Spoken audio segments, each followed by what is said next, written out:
About a drinking contest, boy. Right after I vote on the latest bill. How about before? Ha! You remind me of my high school drinking coach. Now enough talking. Let's drink. Regular dudes watch stuff.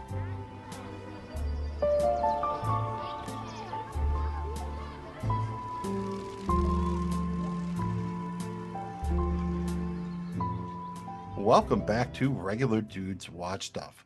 I am Magnum Mills. I'm back with the Soup Deucer, and we're going to be talking about some stuff that we watched, and more importantly, some stuff we're excited to watch. We are doing another edition of the Trailer Time Boys, where we're basically going to watch some trailers for upcoming stuff, talk about whether we liked it or not, how excited we are to see it, that sort of thing. And if you haven't seen us before, thank you for joining us. I'm Magnum Mills, kicking you to the Soup Deucer, and he's going to tell us how he's doing. What's happening? I am doing, man. Welcome to the show, and yeah, it's gonna be a random one today. Random ones are pretty fun too, man. Like an improv episode. So little chewable bits of whatever. Some chewable bits and bits, calling it back to the kibbles. I'll go with the LL Cool J thing, doing it, and doing it well. Thank you for doing it with us here on Regular Dudes Watch Stuff. Really appreciate you checking out the show. You can find our podcast wherever you get your pods. We're on Spotify, Apple Podcasts, all the good ones. Find our videos on YouTube. Find us on social media at Dudes Watch Stuff and on the web at dudeswatchstuff.com. Try to keep it easy to remember, just like the flaps, FLAPS. Follow, like, and please subscribe. If you have the fun, you must click the thumb. Since it is the height of the summer season, it's summer blockbuster territory. We're going to do a little fun warm-up here, a summer showdown. We're going to head to head a couple of summer blockbusters here, basically post-Jaws era. Just do kind of a little fun warm-up mini bracket type of thing here. So, Soup, Summer Showdown, round one, we have 8 flicks. I randomized the seeds. They wound up being not in order, but the actual flicks were Jaws, Jurassic Park, T2, Independence Day, Star Wars, the original OG, Star Wars 4, A New Hope, Raiders of the Lost Ark, E.T., and Top Gun. After the seeding in round one, Star Wars drew the 8 seed, so it's going up against the number 1 seed, Jurassic Park. Soup, favorite summer blockbuster of these two, the original OG Star Wars or the original OG Jurassic Park? And the first Jurassic Park was pretty fucking good, but it's hard to take anything away from Star Wars, so I'm gonna have to go with that. And I was very young then. Yeah, I can remember going to see the when they reissued the Star Wars, but I did see Jurassic Park, and you are right, man. Seeing that in the theater, I was not really young, but I was fairly young, and that was really impressive. But still, as impressive as that was, I think just the longevity of Star Wars, especially that first movie, so many things have tried to copy it. I mean, it's built a behemoth empire from it. So I'm also going to go with the OG Star Wars. So that advances. Next up, we have a really fun one here, Soup. We have T2 Judgment Day, the number 7 seed versus the number 2 seed, Independence Day, original Will Smith joint. I guess it's my turn to go first here. I love Independence Day. It's a great popcorn flick, but I got to go with Terminator 2. I think that is way up there in terms of my favorite flicks ever, not just summer blockbusters. So I'm going to go with T2. What do you got, Soup? You have T2 or you have Independence Day? I think it's pretty hands down T2, man. I mean, everything about that movie when it came out, the hype, just the new, visuals and technology that was being used in that one, man. And the Guns N' Roses tune, the soundtrack was great, man. It was just a big deal when it came out. An awesome all time movies, So Independence Day was good too, but T2's definitely got to beat, dude. Here's a fun one. What was the better pinball game if you played them both, Jurassic Park or T2? They both had fantastic pinball games. Fuck, you know what, man? I don't think I've played either one, or maybe I Oh, haven't. they were I don't great. remember. T2 definitely had the best video game. It had the one that actually had the 2 machine guns, remember? Like the Yeah, actual vaguely. T2 like arcade cabinet game. That was definitely better than any of the Jurassic Park ones, but both of those had fantastic pinball machines. I used to bowl pretty regularly back in the day. Bowling alley was a good place to find the pinball, so I especially remember they were both great, but I think Jurassic Park wins the pinball matchup for what it's worth. And then we have a couple of flicks that are both obviously big summer blockbusters. We don't talk about them a lot. We have the number 6 seed Jaws and the number 3 seed the original Top Gun. Your turn to go first again here, Soupy. It's summer blockbuster. You got Jaws, you got Top Gun. This might be the hardest decision, yeah, and I know everybody, well, anybody, you and anybody else who has heard me on here, will probably thinks I'm going to go with Jaws right away, man. But I don't know. I don't know. Like that's tough because Top Gun was a huge deal, and I think that was the first movie I ever watched on VHS. Back in the day, I think I remember getting a brand new VHS player, and it was Top Gun that was played first. And I don't know. I might have to go with Top Gun, which is an odd choice for me, as much as I love Jaws too, and it is an ultimate summer movie, um, being that it's the beach and all that, and it gives off that vibe, and it was like, I mean, it's iconic, it's legendary, so that's a tough call, man. But yeah, I'm gonna stick with Top Gun. Top Gun, final answer. This obviously very tough one for me. I'm also going to go with Top Gun, and I think part of it is just because of the time factor. Obviously, Jaws came out before I was born, so I kind of saw it in bits and pieces when I was young. I actually read the book and rewatched it fairly recently. It's probably maybe a better, more original film than Top Gun. I mean, Top Gun, for as good as gripping as some of those action scenes are, as fun as it is with the chemistry of Val Kilmer and Tom Cruise. I mean, you do take some time, like Tom Cruise is going to sing to ladies and they're going to play greased up man volleyball or whatever. So I think Jaws, it's maybe the original summer blockbuster. It is the better film, but I have a little bit more nostalgia. Like it's just easier for me to rewatch Top Gun, I think, especially if it's going to be with somebody who's already seen it before. I can see maybe the argument for watching Jaws with someone who has never seen it, but I think I'm going to go on your team here. I'm also going to go with Top Gun. So then we have the final first round matchup. We have the 5 seed, E.T. the Extraterrestrial, and the 4 seed, the first Indiana Jones flick, Raiders of the Lost Ark. Again, this is one I know E.T. is a film a lot of people are very nostalgic for, but I absolutely love Indiana Jones. Raiders might be my favorite Indiana Jones flick. That's a fun argument we could probably spend an entire show doing, but I'm going to go with Raiders. Soup, what do you got? You going with the Extraterrestrial or a guy named after the dog?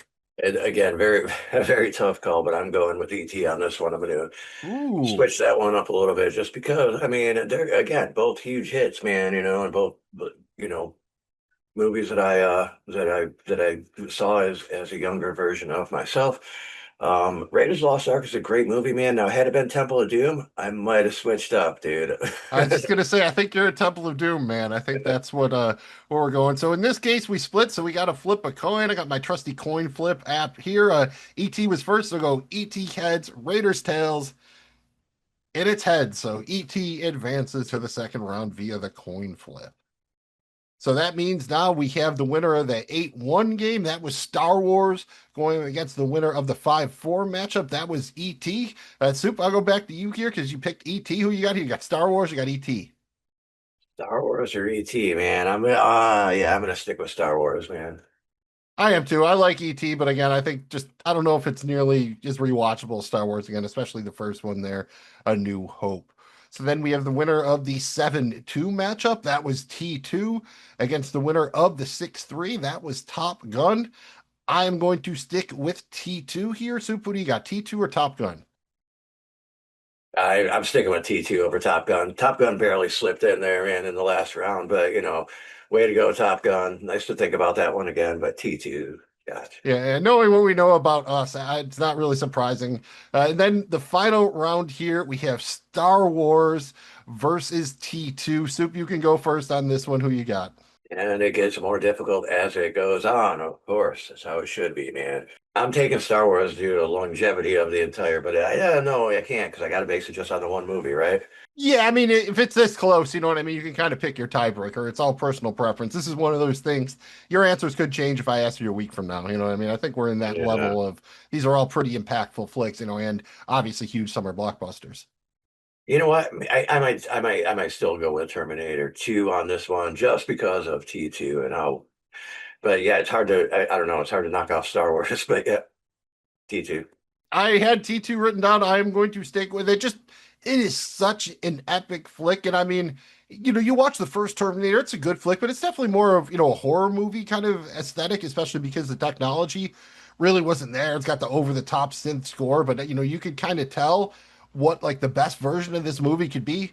And then they made it. T2 is the best version of that flick. I mean, it brings a little bit of everything in there. You got, killer robots time traveling from the future. And, I don't want to spoil all the mythology of it, but it was such a good flick that they've literally spent 20 years trying to make another one that comes even close to it. So you could say the same thing about Star Wars, but again, at least Star Wars, they were kind of doing, Flash Gordon kind of thing. It wasn't, some of the stuff was unique, but George Lucas kind of just mined a bunch of stuff that he knew. I mean, T2 is pretty original all the way around again. And not the first time travel story or killer robot story, but just the way it's done and just how groundbreaking it was for his time. I guess that's kind of funny, right? It's a little bit synonymous with summer blockbusters in terms of visual effects. These are two of the biggest groundbreaking, like the biggest leaps forward. Star Wars and T2 were huge leaps forward. Jurassic Park you throw in there too. Yeah. That's definitely when you saw it kind of come to a crescendo there. So shout out to T2. I think that's a flick we would definitely like to cover on a main episode here as a featured review. So we're going to keep that in the back I pocket and mean, like I whip want to hear that that one out. intro to You Could Be Mine, dude. Just a Oh, dude, yes, that is just, I'm asshole just, with your bitch I, slap rapping and your cocaine tongue. You get nothing done, man. I just remember, yeah, Arnold on the bike, and then I cut to like him walking down the hallway in the mall, right? When he put out the roses and he's stepping on him when he pulls out Yeah, the yeah. shotgun, the first face off between That him was it. That was and the in that was yeah, T1000. that was the trailer and shit Yeah, when it was they in the trailer and the music video too. Like it was one of those back in the right, day. They yeah. would kind of like sometimes incorporate the footage from the flick into the Yep. to the actual music video. So that was that's really all the way around, dude. Again, that's what we'll go with the tiebreaker here. That Star Wars great. John Williams, Axl Rose, I guess. I mean, I guess he had Slash helping him too. So I'm forgetting the other members of Guns N' Roses. I'm sure they were great. And that would be a pretty good trivia question. That's not one we're asking. We just have to ask the questions three. Who would cross the bridge of death must answer me these questions three. Three questions. What if you get a question wrong? Then you are cast into the gorge of eternal peril. Ask me the questions. I am not afraid. And we shall watch and pray.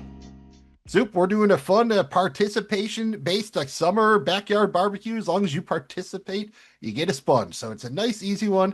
We're going to start out with a softie here. Most of the main sports are done. Hockey's over. Basketball's over. You got baseball, you got UFC, you got golf, but mostly baseball's a big one here. Soup, we've covered Major League. I think that's my favorite baseball flick. What's your favorite baseball movie? Oh man, it's hard not to go with Major League, but I'm a big fan of Sandlot. I think Sandlot might have it beat. I also really like A League of Their Own, but I'm not going to let it get first just because Tom Hanks is fucking legendary in that movie, and it's good baseball. Fuck it, was a good fucking baseball movie, man. Sandlot, I'm going to give it to Sandlot though. Sandlot's way up there. I mean, that's not going to, I appreciate you not going way left field like Rookie of the Year, Angels in the outfield or something. Field of Dreams is pretty damn good though. Field and Bull Durham. I mean, honestly, my runner up is a yeah. natural. That's what I was just going to go with. And that's really more of a straightforward drama. I mean, there's certainly baseball action, but it's really, Yeah. more focused on Roy Hobbs overall. It's certainly fun in moments, but it's a lot more, kind of dramatic than a Major League or a Bull Durham or something like that. And shout out Sandlot. Again, that's one from the nostalgia of the youth. That's probably why I have a soft spot for the aforementioned, Major League Two, Rookie of the Year, Angels in the outfield, all kind of made in that era. So yeah, and shout out Field of Dreams, another good one there. If you're doing a Costner joint, people probably get to that one a little bit before they get to Waterworld or The Postman. Just put it that I way. would hope so. Question two. Let's say you got to make a cross-country drive as part of your vacation, a la the Griswolds. Soup, I'm going to give you a few groups of people you could travel with and, participate in the vacation with. All of them are probably horrible people at some level, but that's part of the game. Your options are you want to take your trip with the Griswold family. We'll keep it real classic, but we'll make sure Cousin Eddie is involved. That adds some chaos in the mix. You've got the gang from Seinfeld, the core four from Seinfeld. You have our gang from Patty's Pub, the gang from It's Always Sunny in Philadelphia.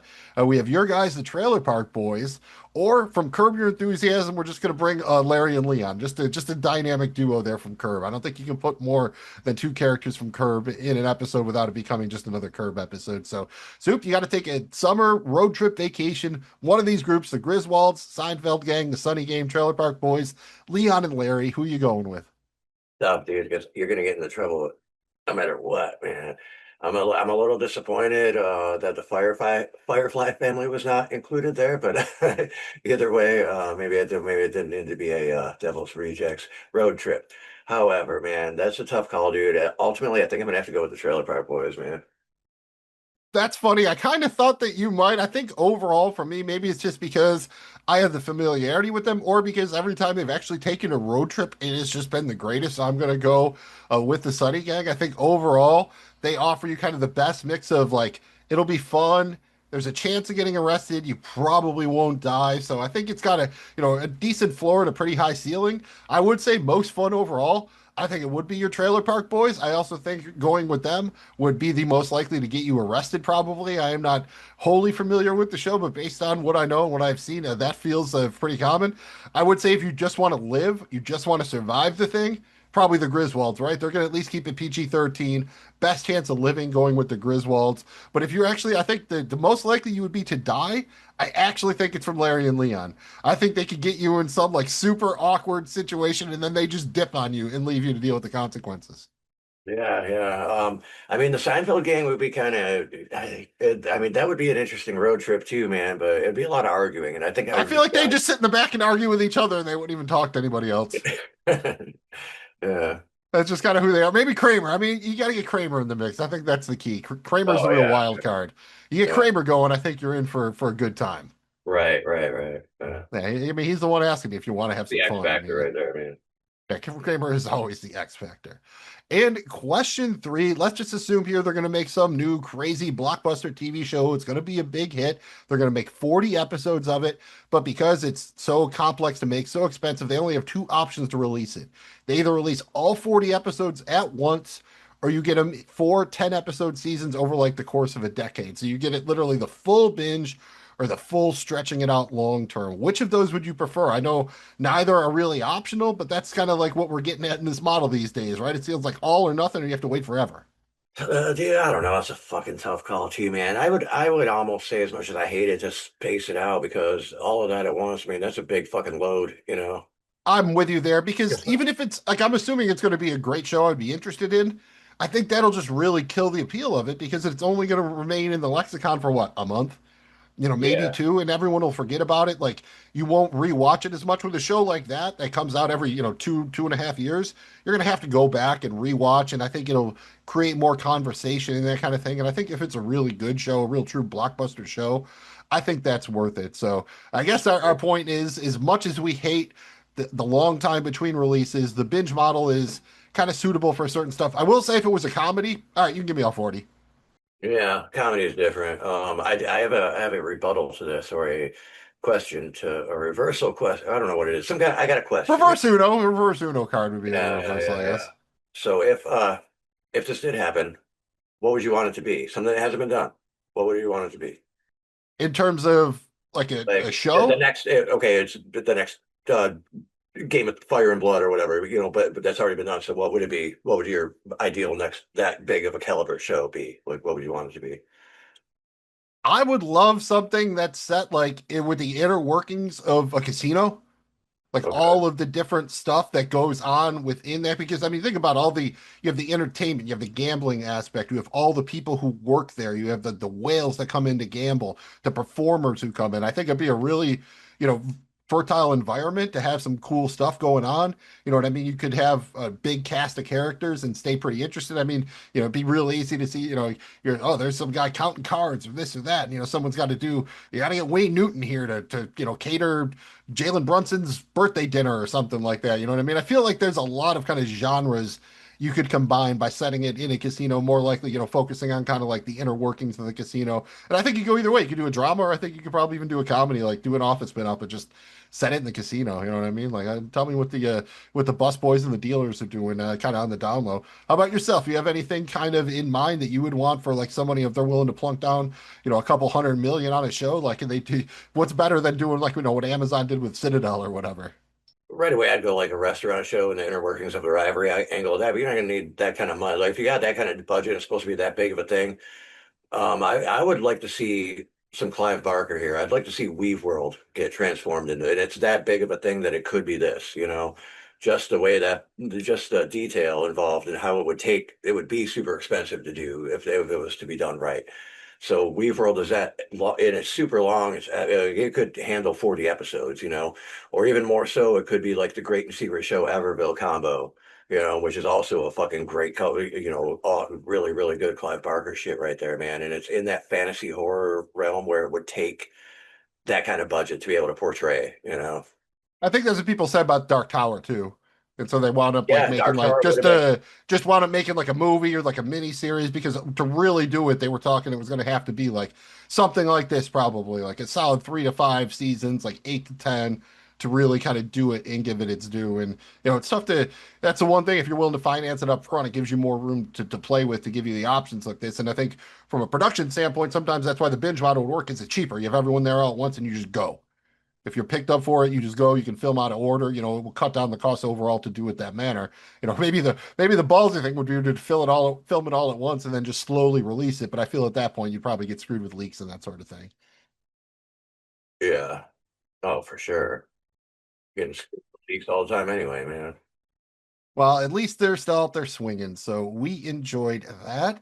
And next up, we want to give you a couple of things that we think you might enjoy with our Sterling suggestions. Going to try to keep it kind of a summer themed here, sticking with that little element we've been going with. Soup, what do you have for us for a Sterling suggestion for this episode? It can be a show, a film, a book, a dish, whatever you got here. Sterling suggestion. Keeping it summer style, man. I'm gonna go with 80s comedy because some form of me always just lives there anyway. Uh, One Crazy Summer, Cusack movie, dude. Got Bobcat in there, got Demi Moore in there. It's pretty solid. I think it slid under the radar. Everybody knows that Better Off Dead, or most people know Better Off Dead. Not as many know about One Crazy Summer. Be a good one to check out, man, if you're in for an 80s comedy, Cusack kind of flick. Aside from that, I do have a runner-up, and that runner-up is the OG Point Break, man, because come on. Oh, the OG. I mean, get your Johnny Utah. I mean, yes, the OG, like somewhere in there. I wonder, like, if you got would it be Red Dawn? I wonder if you had like the Swayze trilogy. I think Roadhouse and Point Break are definitely in there. I just don't know what the third one would be. Please tell me it's not Dirty Dancing. So I think from a block, from a how much money did it make at the box office standpoint, it might be. I don't really want to throw Ghost in there. I feel like it would be Ghost Red would Dawn probably be. or Outsiders, maybe. I guess if you're going way back. Yeah, I mean, Outsiders is hard to go with like a particular actor because there's so many in there. Right. Everyone's an Outsiders. It's wild. All right, so I have to kind of top that one, and you gave two, and I'll kind of go the same way. I was looking at summer blockbusters. It came down to like there's a couple guys who are always in these flicks, most notably Will Smith and Tom Cruise. So I started going through those, and then I really thought I was going to land on the OG Mission Impossible. I mean, shout out to Brian De Palma flick. I just rewatched Scarface randomly. It got added to HBO Max or somewhere like that, and watched Scarface and forever. Watched Untouchables like last year. Like I really do enjoy Brian De Palma flicks, and I thought that that would be fun. The original Mission Impossible, I watched them all like a year back when I was watching the final Mission Impossible movie. That'd be fun. But then I'm going in and dude, maybe the most slept on Tom Cruise movie is what I'm going with. Edge of Tomorrow. This came out in 2014, directed by Doug Liman. You might remember he got to start directing Swingers. I mean, talk about kind of a random thing. He went from Swingers to Go to The Bourne Identity, which is where he established kind of his blockbuster bona fides. Have you ever seen this one, Soup? It's Tom Cruise, Emily Blunt. You got Bill Paxton in there, Brendan Gleeson, Mina Rowe, but it's basically like a time loop flick. Live, Die, Repeat was the original name of it, where Tom Cruise is basically like a dude who gets stuck in a time loop and has to figure out how to like repel an alien invasion, basically. Have you ever seen this or even heard of it? Heard of it? Yes. I do not think I've seen it. If I have, it wasn't like I watched it. It was probably like I don't remember it. No, no, I haven't seen it. But I do know the movie you're talking about. Um, It's very underrated. I mean, it's Tom Cruise, and there's a little bit of his usual Tom Cruisiness, but he really turns it down quite a bit. I think this is one of the last kind of films he made before he went kind of into full Ethan Hunt Mission Impossible mode. But there are certainly still some huge action set pieces. Bill Paxton plays like a military sergeant major kind of guy. He's a lot of fun. Emily Blunt is great in this. What do they call her? The Full Metal Bitch, I think. She is like the badass because she was like stuck in the loop before Tom Cruise was stuck in the loop. And I'm always kind of a sucker for the time loop story. I do enjoy that, the Groundhog Day thing where you have to kind of go back and keep doing it till you get it perfect. That's kind of what this is like. If, Groundhog Day was like an alien invasion flick. That's kind of like the feel for it, but it's again Doug Liman, good director. Christopher McQuarrie wrote it. He wound up pairing a lot with Tom Cruise after this on the Mission Impossible flicks, but he was most known probably for, I think he was the OG writer of the Usual Suspect script. I think that was one of his first scripts. So a lot of talent here on the camera, behind the camera. So that's my OG, my main Sterling suggestion there. Edge it tomorrow. Soup's going with One Crazy Summer, and we of course think you should probably check out Point Break and the OG original Mission Impossible. All very good watches that fit right into your summer schedule somewhere. It is officially that time, trailer time. We are just going to be checking out a few trailers for some upcoming stuff. We're going to watch it. You get to check out a clip, and we're going to talk about how excited we are to check out the flick based on the trailer. Also, might throw a TV show or two in there. And we're going to start over on Apple TV. I think they've been absolutely killing it lately. First up, we have the third season of Silo. I have been watching this. Jamie G has been watching this. So we're going to see if we can suck the soup deucer in. The premise for the show basically is that in a dystopian future where a community exists in a giant silo that extends 144 levels underground, 10,000 people live in a society bound by regulations they believe are meant to protect them. This is season 3. It's been picked up for a 4th and final season. There will be 10 episodes in each of these. Premieres July 3rd on Apple TV. They are releasing 1 episode per week. This season will explore the origins of the Silo, basically covering the second book in the trilogy Silo is based on. The 3 books are Wool, Shift, and Dust. So for the most part, expect this season to be covering the book Shift. And we have a clip. How much time we have left? I get splinters of memories. If the founders cared so much, why do they need to kill Asylum? The questions she's asking will get us killed. There's something I have to do to protect everyone. So what do you think? So can we suck you in, or does that kind of look, a little bit, kind of generic, or is it got enough to hook you? What do you think? 50-50, man. I don't want to say it looks generic or anything, but yeah, I mean, the trailer looks good. I mean, does this thing have longevity? How many seasons is this now? This is the 3rd one. It's picked up for a 4th and final season. So it's got a definitive, it'll be 40 episodes when it's all said and done. Yeah. So it's exactly the halfway point. I'm definitely not like, nah, I'm sad. I definitely would watch this if I can squeeze it in. I don't know where I'll put it on my, I don't know if it's jumping up a spot or anything, but it's caught my interest. Yeah, it looks good. Yeah, this might even be a case if you can't do it now. I would say you could wait for the 3rd season to come out and then try to watch it before the 4th season. I think you would like it. It's pretty interesting in that, like, the people in this silo, they have no idea why they're in the silo, and that's what you're going to find out this season. Like, they don't know what the ocean is. You know what I mean? They know water. It's a little Fallout, like they have some technology, but it's generally really old, mostly almost steampunk a little bit. There is kind of like a whole steampunk vibe to it, more or less. And, people just have no concept of what's going on. It's very interesting. It's a fun cast. I don't want to give too many names because if you start looking at stuff, you can kind of figure out who lives and who dies. But it's one, I sucked Jamie G into it. I think it's a fun kind of mystery box show, but you're also going to get answers. I think this is a case I wouldn't recommend it. I would say the first 2 seasons are definitely worth watching, but you could probably watch a 20-minute recap that would get you kind of caught right up for this one. And, then you're kind of coming in and at least you're going to get some answers here. I know. Yeah, if I go into a show though, man, I'd kind of want to give it justice and watch it. I don't want to do the cliff notes and then jump into the thing. Right. No, I think it's definitely worth it. The pilot episode is especially good. It's a pretty good suck you in pilot, really, when it's all said and done. It's not quite like Game of Thrones level or The Boys or something like that, but it's a pretty good, like, you really want to click the next episode after the pilot. So it's one I would recommend checking out. Again, it's a very crowded landscape. I don't know if, I can't sell it as like the best thing you've ever seen or anything like that, but it's very, very solid. You won't regret it. And next up, we're going to stick with Apple TV. They have Lucky coming out. This is going to be a limited edition series, only 7 episodes.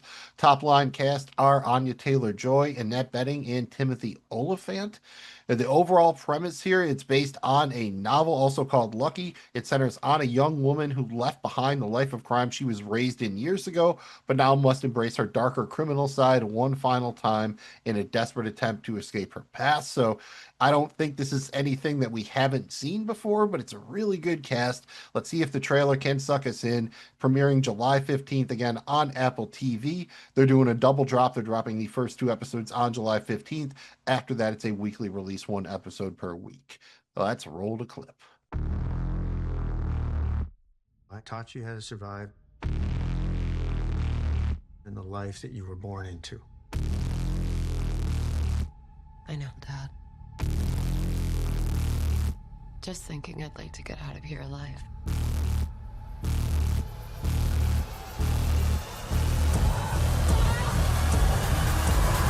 Kind of a random casting, but I'm kind of there for Annette Bening playing the heavy. Yeah. I feel like that'll be very. I think that's well cast, dude. She can be very intimidating. That's pretty cool, man. Did I see Shooter McGavin in there? Christopher McDonald might be in there. Timothy Oliphant's in there. I think he's playing her father, and I'm a huge Oliphant fan. I will pretty much watch him in anything. And I mean, Anya Taylor-Joy was great in the Furiosa prequel, so I think she can kind of handle being a badass. And I think, how much you like this will be based on, it's got to be a little bit clever if they're going to do kind of like the crime, backstabbing heist kind of thing. But if it's going to be a little bit action driven with her at the center of it, I think she can carry it based on the Furiosa prequel. Yeah, I mean, it looks promising. That's for sure. I'm interested in checking this out. Is this is something brand new, right? It's a brand new. I think it's based on a book or a story or something like that. But it's straight up 7 episodes. That's it. Okay. No sequel, whatever. So it'll be a self-contained story. And generally, Apple TV, a lot of their shows are kind of like, they like stories that are pretty good. They do really good with casting, but they kind of get stuck with like something that's a little bit too long to be a movie, but there's not quite enough there to be a show. You know what I mean? Yeah. So that it gets a little bit stretched sometimes, and you're like, I'm not sure. But they've had a lot of success with like these kind of limited 6-7 episode series. And given in the cast and everything, like I have a high level of confidence in this. Again, I don't know if it'll be something that you'll want to like, do a whole show about or go back and rewatch a lot, but I bet you it'll wind up being pretty entertaining. It looks like it, man. It's something I'll definitely check it out. If I get if it comes up and I'm like, oh, cool, let me check that one out. Yeah, the Apple TV's got a pretty high hit rate for me. I think they've done a good job. They've kind of gone with the quality over quantity focus, and I think that's worked for them. Yeah. And next up, we're going to go over to Netflix for our one kind of summer sports show. And generally, Netflix had been going with a quantity over quality thing, and now they are also starting to drill down. They like their big stars, so they're bringing in Will Ferrell here. He is starring in The Hawk. This is going to be a binge drop, 10 episodes, all 10 episodes dropping on July 16th with the binge drop. And he is playing a kind of former washed up golfer. The premise is the show follows Lonnie Hawkins, 2004's top golfer, as he struggles to recapture his magic late in his career, refusing to believe he's anything other than one stroke away from golf's greatest comeback. Top line main cast here, pretty fantastic. You have Will Ferrell as Lonnie the Hawk Hawkins. Great name. You also have Molly Shannon, Chris Parnell, David Hornsby. That's right, our guy Crickett's in there, and Luke Wilson.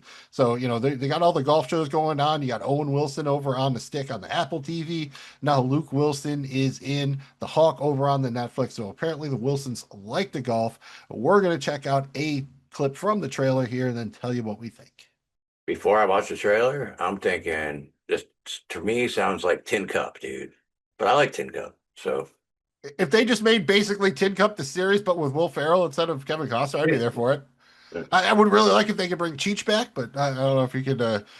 Cheech is crucial to, and Rene Russo slept out of that movie too. But that Don Johnson and Cheech, I don't want to say they carry it, but they are both so fantastic in Tin Cup. Yeah. Who wants some Lonnie juice here, huh? A little fire in the hole? It's water. There is nothing in God's bag of miracles that could get you back on top. Ex-wife? You got a boner. Yeah, she does that to me. Sir, you have a boner. Oh, I know. So a lot of golf comedies out there, especially, what'd you think? I think this looks great. I'm going to definitely check this one out. It better have an R rating though. This pretty much has to. I mean, I'm guessing they're going for kind of a Talladega Nights kind of feel here based on the trailer. We haven't seen Will Ferrell really go that route. I guess the main question is, will it translate? I mean, I'm not really a NASCAR or a race car guy, but I still love Talladega Nights because it's just so funny overall. I guess that's my main thing. Like, I like there to be kind of some fun, like a little bit with the bunker. I like some kind of inside baseball golf jokes. I just wonder if it's going to translate to like a wide audience of people who don't really play golf or follow golf. I mean, I think so because anything Will Ferrell does is gonna get attention anyway. It's gonna be Happy Gilmore, but I think it'll be pretty good. I mean, there's basically aspects of both Happy Gilmore and Tin Cup mixed in here, Right. with a little bit of I'm trying to figure out like I don't know, like a Mr. 3000 or something, like going for the real late career kind of comeback here aspect of it too. But I'm there for it. I mean, for the most part, I like Will Ferrell. I'm more in on him when he's part of an ensemble, like in Old School. You know what I mean? Yeah. I think when he is kind of locked in there, sometimes it works like Step Brothers, where it's kind of like a two-hander. But that it depends on who you're pairing him with. I mean, that's you see what happens when you pair those two together, given Talladega Nights. So that's not really a surprise that Yeah, him and but John you could Riley set works you together. could set Anchorman apart from that, man. Yeah, that's definitely ensemble though. He does carry that Yeah, one. He it is is. definitely Ron Burgundy is definitely the lead. But I mean, think about how stacked the supporting cast is in True. Anchorman. True. And Yeah. it's not quite this stacked here, but all those guys were kind of up and coming then. You know what I mean? Like Steve Carell was not Steve Carell back then. He was like the 10th bill dude in Anchorman. Yeah. Even like Paul Rudd, like a lot of those guys, almost everyone in that cast has gone on to do big things here. So I don't need this to take over the world. This is going to be a binge release because it's coming out on Netflix. I think, again, because this is a comedy, it might help, especially if the first episode doesn't knock it out at the park or something. It's kind of easier to like jump right into the next one. It'll start playing in 3 seconds or whatever. And, Dude, you know what, man? I think the world needs the new Eastbound and Down, and maybe this is it. I'm curious because there's a lot of curiosity about what Danny McBride's next show would be. I don't think he would go back to sports, but I would be there for a Danny McBride golf show. Put it that way. Yeah, well, I'm just saying that something on that level. I'm not saying exactly that, but the next Kenny Powers or whatever. Yeah, someone like that. I mean, I Like could see something like the that. Hawk. It's like The Hawk's a great name to start. I I think mean, it's I not think that'd Kenny be a Powers, cool but show. It can go on for a bit. It's got potential for that, and it's definitely got the talent. So yeah, I think this is one. As long as Will Ferrell wants to do it, I don't think they would give him infinite seasons, but I'm pretty sure he'd at least get two, maybe three. When could you go more than that? Maybe got to kind of watch and check it out. But I'm certainly interested in. It's one of those you probably had me without a trailer. If you just told me Will Ferrell's starring in kind of like this random golf comedy, I would probably check it out sight unseen. But I think the trailer definitely made me a little bit more excited. So it did its job for the most part. Next up, we're going to check out a couple of trailers for just straight up throwback action flicks. First up, we have The Get Out. The premise of this is the robbery of a club owner's establishment derails his plans for a quiet life in retirement. Again, not really a unique plot line. We've certainly seen this kind of thing before. Releases June 26th in select theaters and on video on demand. Very solid cast here. It's what drew me to it. You have Russell Crowe, Luke Wilson, Teresa Palmer, Danny Zavato, Nia Dorbev, and Aaron Paul. Very, very good cast here. other Luke Wilson joined, huh? Luke Wilson's busy these days, huh? Luke Evans. Oh, Luke Evans. Yeah, okay. A lot of Lukes out there. They're like the Scars guards. Yeah. All right, let's see what we got. You suffered a cardiac incident, and if you don't make some very serious adjustments, well, you will die. She said I have too much stress. Look at this. Hey, your mother. Sorry. Maybe it's time to get away from it all. Tell Rodriguez you can't clean his money anymore. I need to sell the club. If we're gonna do this, I need to see real numbers. You meet my price, I will show you everything. This guy's like clockwork. Told you we get more money. This is a real gun, so just stay back. I brought my own. I really like this one. I mean, I'm kind of there for the late career Russell Crowe resurgence. How about yourself? Yeah, I dig it, man. I think going into it, I didn't see this yet, and I like the trailer, man. It definitely looks very cool. This seems like one of those flicks that is aware of what it is, right? It's not going to reach too high. It understands it's got to be a little bit pulpy, a little bit tongue in cheek, and just kind of chew the scenery and have a little fun and go a little bit over the top and just be a fun kind of throwback action flick. I think it looks like it could be that. Yeah, for sure, man. I dig it. I'm all about it. I'm definitely gonna check this one out, man. I always like that feel, you know what I mean? It feels a little bit retro while being set in the, the current time. And I love Aaron Paul, obviously, a huge Breaking Bad fan. He's done a lot of interesting stuff post Breaking Bad. So I'm really there for it. So check this one out. Sometimes I think this day and age, I remember back in the day, like if something went like straight to VHS or straight to video, right? It was a little bit like, oh, that can't be any good here. This day and age, sometimes it's a distribution issue, that sort of thing. So don't let the fact that it's also premiering the same time on video on demand as in theaters dissuade you from checking it out. And next up, we have another throwback action joint. This one is Motor City. The premise of this flick, this is set in the 1970s. In 1970s Detroit, John Miller falls for a local gangster's girl. In retaliation, the gangster enacts a frame job to send the innocent man to prison. Life ruined, Miller plots a revenge campaign against the man who took his girl away. Once again, it's definitely not an original plot, but it could be done very well. Premieres July 24th in theaters only. Again, stellar cast here. You have Alan Ritson, him playing Jack Reacher, Chanel Woodley, Ben Foster, Pablo Schreiber, Ben McKenzie, and our guy from the Bear Soup, Lionel Boyce Marcus in this joint as Youngblood. I'm very excited about this one. Again, another kind of throwback, gritty action flick. Let's see what the trailer's looking like.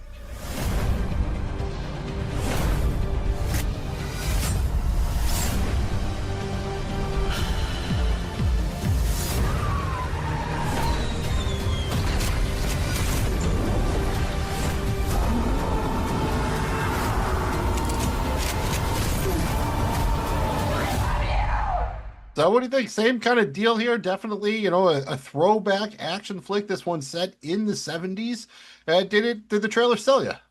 It looks cool, man. I mean, I don't know if it totally sold me, but it didn't say don't watch this, so definitely a vibes trailer. Not a lot of dialogue. Yeah. It's pretty much all just, atmosphere, but I'm okay with it because if this is going to be an action-based revenge flick, I don't want to see the best stuff. Of course, this is a really good cast. It showed me that, I like the look, I like the feel, I like the tone that they're setting here, and I think that's about all I wanted for this one. Like, don't ruin the best, like the kill lines, the one-liners, the great action moments. Like, don't ruin those in the trailer. I think this did a good job of, teasing me just enough that I'm more interested in checking it out. Probably not going to get there in theaters, but my guess is when this comes out in streaming, I'd like to see it. Alan Rickson, Reacher is kind of middle of the road for me, but I've like Reacher is kind of middle of the road for me, but I've liked him since he was originally on. I think you watched one of those, like, was it Titans or Doom Patrol or whatever? He was like Hawkman or whatever back in. Doom Patrol. Yeah, Doom Patrol was cool, man. Yeah, he's really, he's got that kind of like, he's, big dude, but he can act a little bit, you know what I mean? He's generally got a little bit of charisma and everything. So I'm interested in checking it out. I kind of like that era, right? That old school kind of 70s throwback. It'll let it get a little bit dirtier. You can do some other things narratively because you don't got to worry about cell phones. Everyone gets to smoke and swear all the time. I'm kind of there for it. Cool cars. Yeah. I dig that. That aspect is definitely cool, man. And then we're going to go to the complete opposite end of the spectrum and just go for the full blockbuster everything because it's the latest Christopher Nolan joint. This is The Odyssey, literally based on the Homer epic that you read back in high school or maybe even junior high. The premise is after the Trojan War, Odysseus faces a dangerous voyage back to Ithaca, meeting creatures like the Cyclops, Polymetheus, the Sirens, Calypso along the way. In theaters, July 17th. Absolutely humongous stacked cast. The top line main cast members are Matt Damon, Tom Holland, Anne Hathaway, Robert Pattinson, Lupita Nyong'o, Zendaya, and Charlize Theron. And we have a clip. Let's go!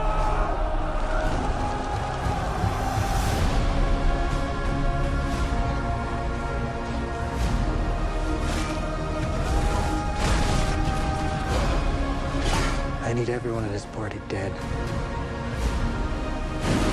I can still save them. You're a man who needs to control his fate. But you cannot control this. That world is gone. No one could stand between me and home. I mean, kind of ironic, right? We talked about unfilmable things. the Odyssey was probably one of the original unfilmable things, right? Do you remember? I mean, I remember having to read this back in like junior high or high school or something like that.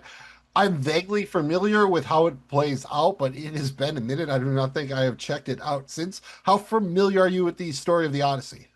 Not enough. It's probably been almost that long, if not, very close. I definitely vaguely remember it, but Might work in your favor here then. definitely a tall ask. Yeah, I've been waiting a long time to see a trailer, and I kind of haven't yet. I saw little teasers and whatnot, and I know this is going to be a big deal. It should be. It's been built up to be one. If you're going to do a movie like this, it has to be one, you know? So from the trailer, it looks like it's going to be pretty solid, man, you I know? mean, you And have to go epic with it. Do you think it's kind of funny? Matt Damon, right? Like Loki from Dogma is now carrying like this huge Christopher Nolan yeah, tentpole. but you know what? I kind of like that about it. I mean, I've never been a huge Matt Damon guy. Matter of fact, I never really been a fan, for most of the stuff he's done. But, I don't dislike the guy or anything. But what he is, but he does have some really good roles, man. So to give him a shot like this, and I feel like this might be a game changer for him, man. I think it could be very, very interesting. My guess is this is going to be another long one, probably easily over 2.5 hours, might even push 3 hours. So, Yeah, well, kind of has to, okay. I mean, it's the Odyssey. I mean, it pretty much has to. There's no way around it. I mean, more or less, this is super interesting. I mean, incredible cast.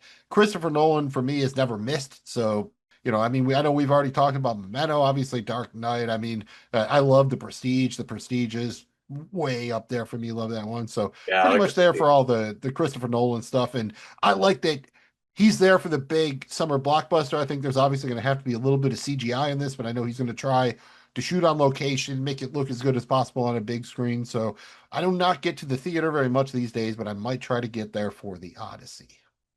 How different from the Odyssey is something like the Clash of the Titans? Because I have trouble confused. I know it's There not are the same parts fucking that story, but my guess is there's a lot of inspiration there. I believe Poseidon does make a fairly prominent appearance in the Odyssey, at least in the text, if I'm remembering it correctly. because I think the most recent anything in that realm would be Clash of the Titans that I'd seen since back in the day when I had read the Odyssey in school. So Some of the 300 stuff it will have some similarities as well. Like there's definitely stuff they took, especially like the stuff with Penelope trying to manage in Odysseus's absence. That's kind of the same thing that happens in Sparta when I forget the main character's name, but when he leaves, kind of, and the queen has to stay behind and like hold everything together, basically. yeah. That's kind of heavy inspiration for that. So that looks like a lot of fun. In the soup is our horror guy here. He loves himself a good old fashioned horror flick, and we got one of those here. We have a trailer for Ice Cream Man. This comes out on August 7th. And the premise is pretty interesting here. An idyllic suburban town descends into madness when a mysterious ice cream man serves sweet treats that turn children into homicidal maniacs. This comes out August 7th in theaters. This is an Eli Roth joint. He is directing, also was credited as a writer. And Soup, I'm pretty sure you're familiar with Ari Millen. He is starring here as the Ice Cream Man. And not only are we going to check out the trailer, we're going to check out the Red Band trailer, There May Be Blood. You guys see that weird ice cream man today? What do you mean weird? He just kept popping up, like he was following me. Is everyone sick or something? Marcella! Marcella! Back to your classroom. What is going on here? This isn't funny! Really, Oregon? I thought that was a pretty kick-ass trailer. Yeah, that was kind of giving a lot away, but dude, savage, man, for a horror flick, that looks great. I think this is gonna be awesome, man. It might be a little over the top. It might be Children of the Corn with ice cream, dude. I don't know, but it's got a cool like You really, probably had me at Children of the Corn with ice cream, if we're being honest, in yeah, terms of in the yeah. pitch room. I would be listening to that. I feel like it's gonna have some really good gruesome situations in there, but as far as the story goes or whatever, I don't know, man. I'm definitely Yeah, I gonna like check it how out, bright and man. colorful it is. Like I always Yeah. associate horror with kind of really, dark and muted colors, and everything's kind of behind a corner. And here, everything seems to be like really bright and colorful and shot wide. And I think, especially given what I know about Eli Roth, I think that can make for like a really kind of interesting tone for a horror flick. Absolutely, man. I think this is gonna be a good one, dude. Like a Death to Smoochie vibe almost, or something like that kind of. Yeah, you know what, man? With the They don't kids really- part of it, that's. Yeah, totally, dude. That's just makes you vibe for sure. But I think I don't know. The vibe's a little bit different on this one, man. I dig it, dude. I think it's going to be given what I saw in the trailer, and they gave a lot in the trailer, man. So I just hope there's a lot more to in the movie when I do check it out. So but that being said, I think that a movie like this, they don't make them like this anymore, man. Real just fucking off the wall, Yeah, crazy. Eli Roth's a little old school like that. So like I I have a love it fair old amount of school like confidence that. here So that this will be yeah. kind of, right on the nose again. That's not like my preferred genre, but I think this is one I could have some fun with. And speaking of preferred soup, it's time to go full South Park here. We're going to eat some member berries, finish out with two trailers for franchises that we're very fond of. First up, we have Jackass. They're doing it. It's the end. They're calling it Best and Last. This is coming out in theaters. It's basically going to be a combination of a best of with some new footage. Pretty much everybody who was in Jackass Forever returns for this one. They're saying it's the last one. Given how some of these dudes look, how gray their hair is, I think I might actually believe it is the last one. This one comes out June 26th in trailers. We're going to check out the trailer. This one comes out June 26th in theaters. We're going to check out the trailer. Super, if you like Jackass, my guess is you're going to like this one. I'm sad. Does it make you sad, Chris? No, I'm not in touch with my emotions. I would like to introduce you to our new cast member, Larry! Nice to meet you all. Big fans. Oh my gosh, he got you! Give me a bucket of water so I can throw it on Larry.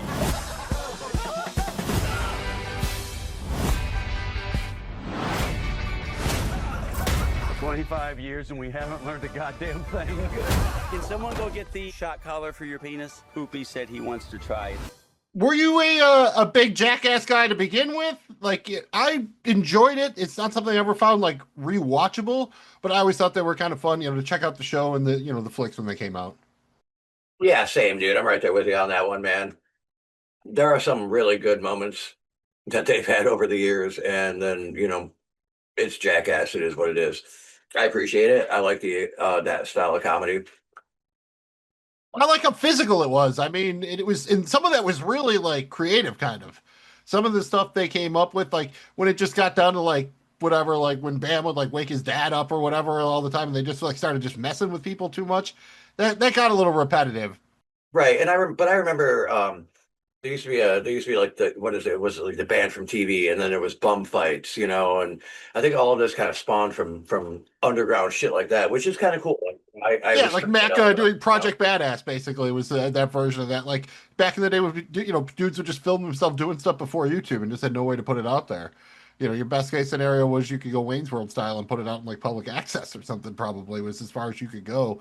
So I'm not like a huge fan. I do kind of appreciate the very interesting career Johnny Knoxville has had post Jackass, but I think I'm okay for them coming back one last time here. It doesn't feel like a cash grab. It feels kind of earned, especially if they're still going to go out there at their age and do even like 10% of what they used to do.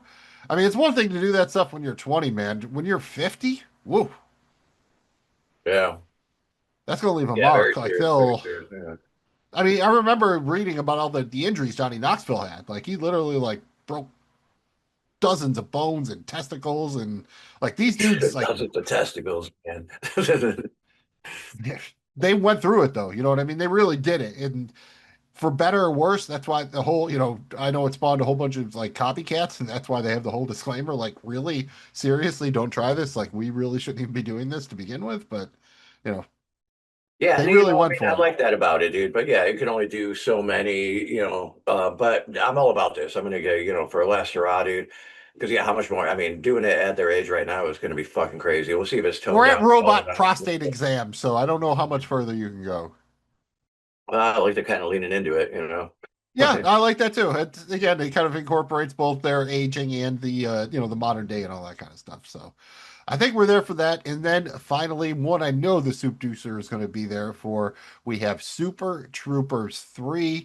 This one comes out August 7th in theaters, basically bringing back the entire Broken Lizards gang, all of the main original cast here.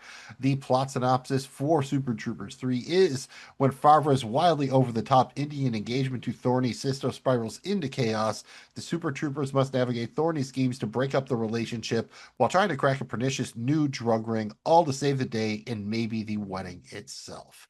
Again, pretty much the main cast members returning. Nice to see Chase Crawford here showing up. Could be fun. We loved him as the Deep on The Boys, so we'll see if we love him in Super Troopers 3, and let's see if we love this clip. I got a Postmates delivery of 12 short and wide condoms for Rod Farva. Only 12? I guess a lot to do. Here I come, babe. Come get your cream, girl. I'm gonna stop this wedding. Mom, Dad, this is Farva. Oh my God, babe, you clean up great. I wonder if they have any white tea here. Oh, wait, that's me, Whitey. We do like racial humor. Who doesn't? So, Soup, I know you're a big fan of the first two flicks. Do you think this lives up to, the potential it could? Yeah, I hope so. I think so. Yeah, man, it's them doing them. I don't like how much the trailer gave away. I feel like that's going to be a fucking... like in terms of the plot or in terms of the moments? But a little bit of both, bro. Not so much on the plot, but, moments probably more so. But, I just hope that there's enough left in the closet there, man, or whatever. Well, I think I like that they're kind of leaning on more of an interpersonal plot instead of trying to make it again like another. Like they're still throwing in obviously the rival police force thing, but there's only kind of so many times you can go back to the well. So I think it makes sense to kind of just develop something where we just spend more time hanging out with these characters, because I think that's really the point of this, right? Yeah, as fun as it is to see them as cops, we like these characters. We know we like these actors doing different things, but these particular set of characters, we enjoy, and that's why they're coming back, I think. Yeah, I think a good mix of them being cops and cop activity and on and off the job, I think is going to be the key to this movie, or one of them anyway. As far as being successful, man, I think a good mix of it, like a 50-50 split is probably where it should go. You don't want to lean too hard into one or the other, man. If there's no cop activity, it's not even a Super Troopers movie, really. So there's got to be some. Right. I think they just almost screwed themselves because the first flick was fun and unique and original enough that it's hard to live up to. You know what I mean? Like you said, then when are you calling back too much or just copying the first one? Yeah, and I don't. How familiar are you with the second one? Not terribly familiar. I've seen it at least twice, but probably in a 10-year period or something like that. See, it's the trouble with a movie like this. It's like you want it to be what it is, but you also don't want it to be, diving back into the well for rehashing shit that's already happened. But you still want to be familiar and comfortable. That's the thing. You got to come up with new shit. Balance the callbacks with the new jokes, and as long as you can find enough. Probably most difficult. And all that being said, well, before I get into that, but I do have something else. But yes, overall, I'm totally stoked on this. Looking forward to it, man. Would I've rather seen a beer fest too? Maybe, but I'm in it for Super Troopers. Well, all right. Well, would you rather see a Super Troopers 4 or a beer fest 2 then? I think beer fest 2. I would probably be with you on there. Again, no real complaints over here, and I like kind of like they're throwing a meet the parents vibe into it. Chase Crawford, I think, could be really fun with this gang. Like he was a guy, I mostly knew he was like a teen dude or whatever, but he sold me as the Deep on The Boys. Like he is very funny and I think a good actor. So I think he'd be, a really good fit here. So I'm kind of curious to see how big his role is. I don't know if I ever seen him in anything other than The Boys. Not off the top of my head, I can't think of anything. But he was in like one other random thing I saw. Other than that, he was in like a High School Musical or one of those kind of things. Like that was his like jam before The Boys. Kind of like Zac Efron, like Robert Pattinson was in fucking Twilight, so I don't really I don't really hold that against people that they were in something, you know what I mean? It's not like Saved by the Bell where, none of those really turned out to be great actors. Are you thinking of the Beverly Hills 90210 or the Saved by the Bell? Well, none of those also turned out to be great actors either, but they were enjoyable. Nothing against it. So I think we enjoyed all those, but again, probably nothing here with a T2 like ceiling, right? I don't think there's a potential like massive summer blockbuster outside of maybe The Odyssey. I guess that's probably the only one that really has like true like this show I can make $500 million or something.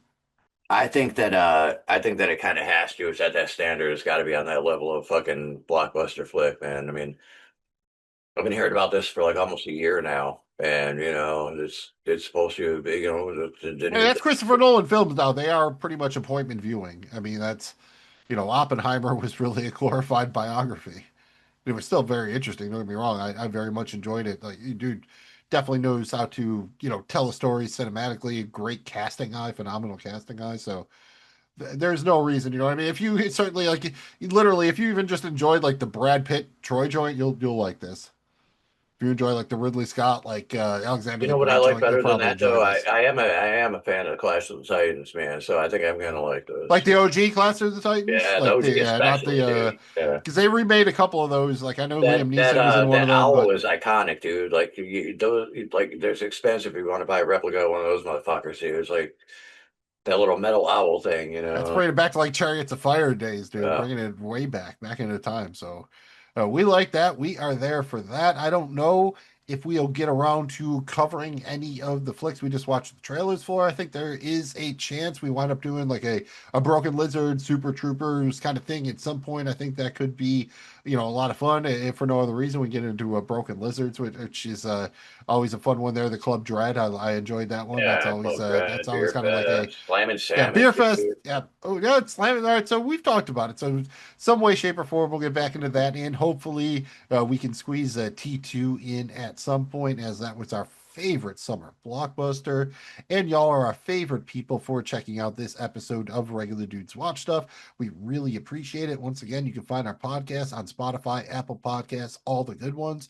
Our videos are on YouTube. We're on the web at dudeswatchstuff.com, on social media at Dudes Watch Stuff. Very simple, very easy to remember, just like those flaps, FLAPS.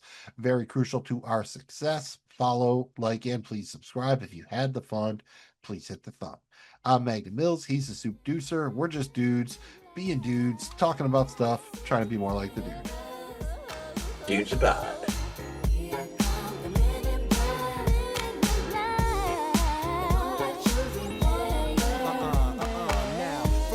Of the darkest of night on the horizon, bright light into sight tight, camera zoom on the impending doom, but then like boom, black suits fill the room up with the